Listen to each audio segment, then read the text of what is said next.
গো। High, আমি আশিক ওসমানী।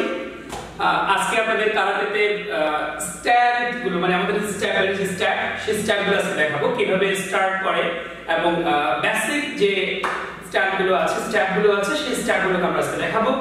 আর এই step গুলোকে জাপানিজ ভাষায় বলা হচ্ছে দাচি। আপনাদের বোঝার সুবিধার্থে আমরা ইংলিশ আর জাপানিজ দুটোকে বলবো। দাচি করতে গেলে প্রথমে যে জিনিসটাকে মনে রাখতে হবে, পায়ে প্রথম আমরা কি করি, একদম সোজা এই দুইটা পাকে একদম এক করে ফেলা। পাকে যখন আমরা এক করে ফেলি এটাকে কি বলে? এটাকে বলা হচ্ছে হেইচোকো দাচি। আমি আবার বলছি হেইচোকো দাচি। প্রথম এটা, এখান থেকে যখন পাটাকে একটু ভি করবেন, আমরা জানেন যে আমরা যখন ইয়া করি এই যে আপনার স্কিপ রে করি, স্কিপ করলে এই করে এই রে করি। এই রেটাও খেয়াল করবেন, মাথাটা কিন্তু আমরা ডাউন করি না, আমরা আপ করে রাখি। এই বেশি ডাউন না, এই হালকা একটু করে দেন আবার। তাহলে এই যে করলাম, এই নিচে যে দাচিটাকে যে ভি দেখতে পাচ্ছেন, এই ভিটাকে বলা হচ্ছে মুসুবি দাচি। এই ভিতে এরপরে পায়ে খেয়াল করুন, এটার অংশ দাঁড়িয়ে এখান থেকে জাস্ট পাটাকে যখন দাঁড়িয়ে গেলাম, যেটা বেসিক স্টাইল আমরা যেটা দাঁড়াই, রে করার পরে আমরা যখন রে করি, আমরা দেখাচ্ছি যখন রে করি তখন মুসুবি দাচিতে দাঁড়াই। যখন রে করার পরে যখন আমরা রেডি হয়ে যাই পা দিয়ে পেছনে খেয়াল করুন, হিলটাকে জাস্ট ধাক্কা মেরে যখন দাঁড়িয়ে গেলাম, তখন এটাকে আমরা যেটাকে বলি সেটা হচ্ছে হেইকো দাচি, যেটা হচ্ছে জেনারেল স্ট্যান্ড।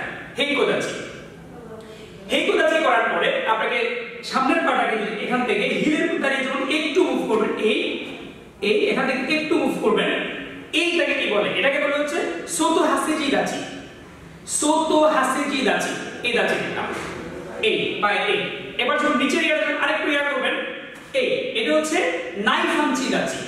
এই যে এই দাচিটা, এটা হচ্ছে এখান থেকে একটু ঘুরিয়ে দিলাম, নাইফাঞ্চি দাচির পরে সামনের পাটা আরেকটু যখন মুভ করব, এই নাইফাঞ্চি দাচির পর কিবা দাচি। এটাকে বলা হচ্ছে কিবা দাচি। যখন এখান থেকে যখন হিল আবার সরাই দিব, শিকো দাচি। এটাকে বলা হচ্ছে শিকো দাচি। এই দাচিটাকে হালকা একটু ইয়া হবে, শিকো দাচির পরে হচ্ছে আমরা জাস্ট পাটাকে দিয়ে যখন এটা করি, এটা স্ট্রেট, এটাকে বলা হচ্ছে কোকোচো দাচি। আবার বলছি কোকোচো দাচি, এটাকে বলে কোকোচো দাচি। এখন আমরা যেটা দেখাবো সেটা হচ্ছে কাতা করার জন্য বেসিক যে চারটা স্টেপ খুব জরুরি যে দাচিগুলো, সেগুলো প্রথম হচ্ছে নেকওয়াশি দাচি। নেকওয়াশি দাচিতে দাঁড়াবেন কিভাবে? এই না, এইও না, একটু সোজা থেকে হালকা একটু কার্ভ, তারপরে এই পার্টটা এখানে খেয়াল করুন, পাটা যখন এখানে করেছেন, এই পাটা যেন সোজা টানতে জন্য চলে আসে, এখানে যেন না আটকে যায়, সোজা এখানে যেন না আটকে যায়, এরকম না যেন আটকে যাবে, এরকম না, তখন আপনি ডিসব্যালেন্স হয়ে যাবে। তারপরে এখানে পাটা রাখতে হবে তাহলে পাটা কিসের উপরে বসলো, কিন্তু দাঁড়িয়েছেন কিসের উপরে? এই পায়ের উপরে। খেয়াল করুন, দাঁড়িয়েছে এই পায়ের উপরে, আর এই পাটাটা সাপোর্ট যদি আমি সাইড থেকে দেখাই, এরকম না, এরকম না, স্ট্রেট সোজা। এটা হচ্ছে নেকওয়াশি দাচি। যেটা আপনি সামনে যান, সেম ওয়ার্ড, জাস্ট আপনি পাটাকে দিয়ে দাঁড়িয়ে গেলেন। খেয়াল করুন, আন্দাজে চলে আসছে পা, কিন্তু সামনে ঝুঁকা যাবে না, স্ট্রেট, ব্যাকওয়ার্ড যাবে না, স্ট্রেট। এটা হচ্ছে নেকওয়াশি দাচি। এবার মোটো দাচি হচ্ছে এখানে দাঁড়াবে, পাটাকে এরকম না, পাটা সামনে পাটা ভেঙে দিলে পেছনে পাটা স্ট্রেট। এটা হচ্ছে মোটো দাচি। এই দাচিটা হচ্ছে মোটো দাচি। আবার দেখাচ্ছি, যখন আপনি সামনে যাবেন, এখান থেকে যখন আপনি সামনে আসবেন, জাস্ট পেছনে পাটা সোজা হয়ে গেল, আর এটা সোজা। এটা হচ্ছে মোটো দাচি, সামনে যে দাচি আপনি করলেন। এরপর হচ্ছে জ্যানকোচো দাচি।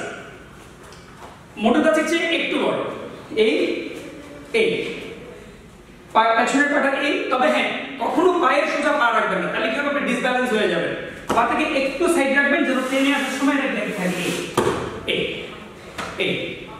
যদি সামনে যান, এখান থেকে উঠা যাবে না, ব্যাকে আসলে সেম ওয়ার্ড, যদি সামনে যান সেম ওয়ার্ড, জাস্ট পাটা রিটার্ন করবে। এটা হচ্ছে জ্যানকোচো দাচি। এখন হচ্ছে হান জ্যানকোচো দাচি।